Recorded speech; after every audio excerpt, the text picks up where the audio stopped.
Наурызда керемет нәрсе бар. Орыстар шыршаны кессе, біз шырша егеміз ағаш. Олар шырақты басына жақса, біз үйге бақыт тілеп, шырша жағамыз.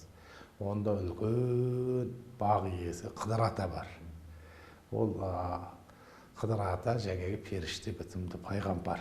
Пайғамбар екі түрлі болады. Біреу пенде бітімді, біреу періште бітімді.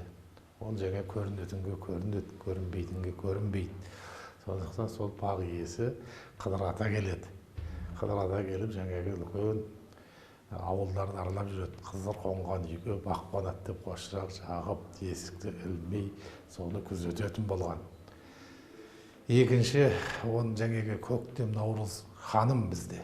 Наурыз мерекесінде көктем ханым деп аталады. Біздің бала кезімізде болған. Жаңағы үлкен түйеге мініп, қоржынына жаңағы толған құрт болса, қырымшық, тәтті, ойыншық салып жаңағы тақия салып, шапан салып үлкендерге келіп жаңағы күміс теңгемен араластырып шашу шашып қуантатын. Содан бата беретін, батадан үлкен нәрсе жоқ. Батамен ер көгереді, жаңбырмен жер көгереді. Батасыз құл арымас, батасыз құл жарымас деп соның батасын алатын. Сол кейіпкерді жасау керек.